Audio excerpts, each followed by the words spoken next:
obviously Ukraine recognizes the importance of drone, and specifically their FPV drone manufacturing capacity has gone up Yeah. pretty dramatically. Some reports are saying their monthly capacity jumped from about 20,000 drones per month in 2024 hmm to 200,000 in 2025 per month. What does that kind of volume mean tactically for soldiers on the battlefield, whether it's in Ukraine or elsewhere? Yeah, I went to one facility in Kyiv that was producing 100,000 FPVs a month, and it was just mind-boggling to see the scale of this operation, which is all, by the way, covert because they don't get how has blown this up. thing not been hit yet? Yeah. Well, very tight security. Yeah, I'm sure. No cell phones allowed for sure, but like, Yeah. it's just insane, and it's to see like this grassroots effort to stand up this mass production of drone production, mass production of drones to support the burn rate of the war effort.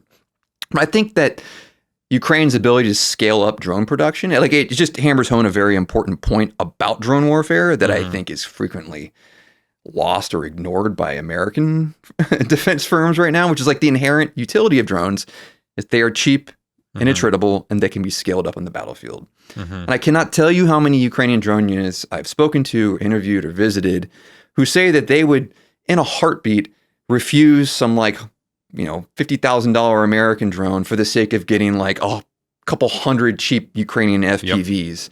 And those Ukrainian FPVs, by the way, because their adaptive cycle is measured in a couple weeks, whereas for an American drone, it might take 3-4 years to design, engineer, field, procure a drone. So that drone is designed against a drone warfare environment that existed 3 years ago. That's and in Ukraine, it's changing every couple weeks. So it's just like the cheap, very like kind of like MacGyvered Ukrainian drone is actually better than the super expensive American one because it's built against drone warfare, electronic threats, and all these things that exist today. And so to your point, what does that say to the, how does that kind of translate to battlefield realities? Well, the reality is the operators on the front lines prefer scale. The ability to maintain the burn rate of a drone war is really high. And you don't have a super expensive drone. Like in the beginning of the war, Ukrainians were getting these expensive drones to the United States, and they were like risking soldiers' lives to go recover that drone if it was lost. And they eventually learned, like, just let it be, man. Like, we need to preserve our manpower. The sanctity of human life is more important than some tool. And so, like, I think that just underscores, like, that ability to mass produce drones, that is where the laws of natural selection are pushing Ukraine's drone warfare environment, right? That's the realities of combat are driving drones toward scalability and to be able to produce cheap, attritable systems in massive amounts. And so we should make sure we learn that lesson as we look ahead to drone warfare. And that's interesting. There, you said 2-3 weeks. So like the innovation cycle is 2-3 weeks because, I mean, you remember in Iraq, especially at the height of the insurgency, the cycle of innovation for IED technology was rapid, but I would call it every 6 months, probably. I mean, I'm sure there's an IED expert out there that could probably more accurately say that, but from my perspective, it felt like, I was deploying every 6 months for about 3 to 4 months at a time, and it seemed like every deployment, the IED threat had changed somehow. So I'll call it every 6 months or so. Well, 2 to 3 weeks, that's a much more rapid innovation cycle.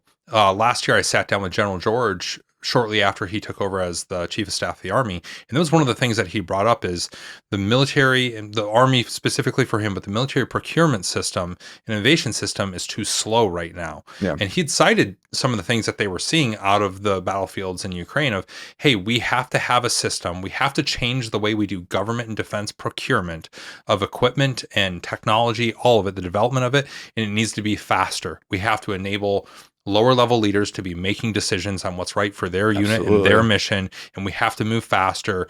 The days of we're going to pick one rifle that is for every man, woman, child in the military, no children, obviously, but let's call it man, women, and dogs. That one rifle is going to work for everybody. Right. This one tank is going to work for everybody. This one, that's not really the way anymore. And again, it kind of fundamentally changes the type of person you recruit for in the first place.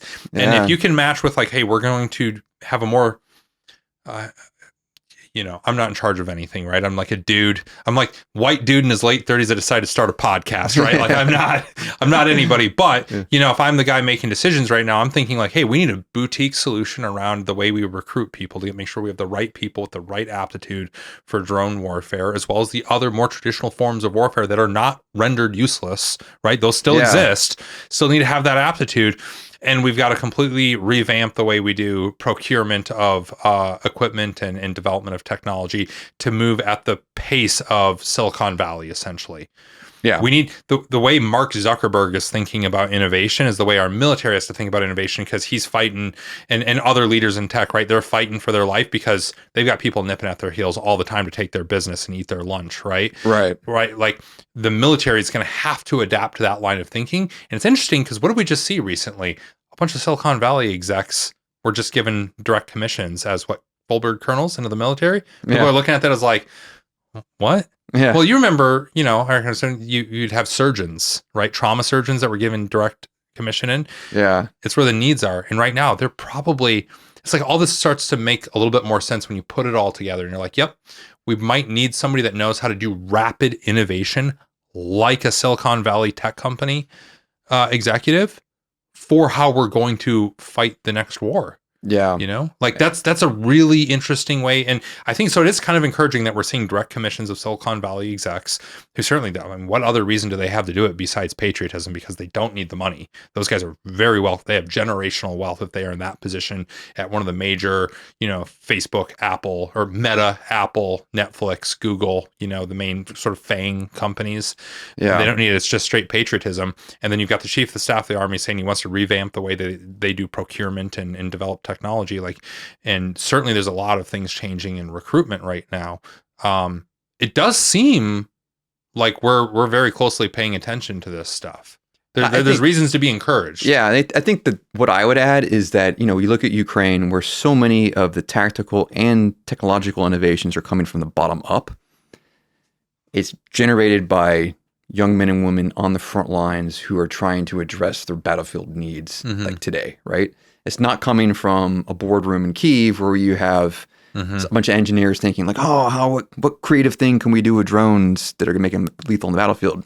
A lot of the big innovations or the very practical innovations come from soldiers on the front line. So I'd say, yeah, great to have Silicon Valley developers or whatever as colonels, but maybe we can get a few of them out there as like privates too, because they need to understand not from like this elevated perch of what technologies are important, but from the ground level realities, and to allow soldiers who are involved operationally and tactically to have the ability to experiment and try things on the front lines, to adapt to, and like I'll tag on to this, like one major asset for the Ukrainians is when they grow up, men and women go through shop class in school. They learn basic mechanical skills. Even in high school, they still learn basic military skills, first aid, shooting, things like that. So the average Ukrainian citizen has a foundation of kind of like blue collar skills, if you want to call it that. There, you can give them a piece of machinery and they can probably fix it. You give them a car engine, they know how to like maintain it. A simple piece of electronics, they know how to modify that. That handiness is pervasive throughout society. And so, one major catalyst to this drone warfare transformation is you had this this army of recruits drawn from a society who are so handy and so adept with mechanical, modifications, electronic modifications, that they could take this commercial drone, fiddle with it on the front lines, adapt it, or think of a way to like drop a bomb. Or like, I remember in 2014, I saw soldiers taking Monster energy can drinks, filling with explosives and hanging them from DJI drones and dropping it on the Russians. Like, it's 2014, 11 years ago. So within society too, if you're talking about what kind of soldiers we recruit, we have to make sure it's not just guys who can run fast or strong, or men and women who have all the physical attributes of being a good soldier, but also I think some of that mechanical skills so that you can adapt the technologies you have on hand at the speed of war, like the Ukrainians have been so good at doing. Yeah. I think with these direct commission colonels coming in, they're the guys that set up the systems and processes and sort of advise the other senior leaders in the military of like, hey guys, don't be scared of change. This is what this looks like. This is how to do it. And then, to your point, you need those tacticians that come in.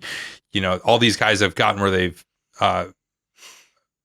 to where they are in the tech world because of individual coders and very talented engineers, right? That are like artists in their own right. Yeah. And you still need that. You need the innovation to occur on the battlefield. And then you need somebody to tell the generals, it's okay if innovation occurs on the battlefield. Don't be scared of it, right? Yeah. Like, it's almost like you need somebody to come in and say, hey, I've done this over on the commercial side and the military side. It can work the same way or very similarly.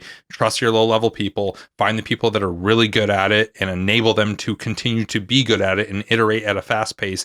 And here's how we set up a supply chain that makes sure that they always have what they need to continue to iterate at a very fast pace. Yeah. Like, that's in my mind, like, that's the perfect scenario. That's the perfect engine to build if you're trying to future-proof yourself, your force.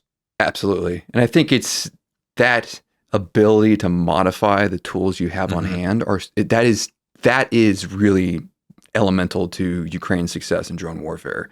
There is no silver bullet platform that you can provide that's going to just be the perfect drone. They consistently field good enough solutions just to meet immediate warfighting needs, and then they adapt these things in real time based on battlefield realities. They're like, each drone is like a ball of clay that you're constantly remolding to match the realities of what the Russians are doing.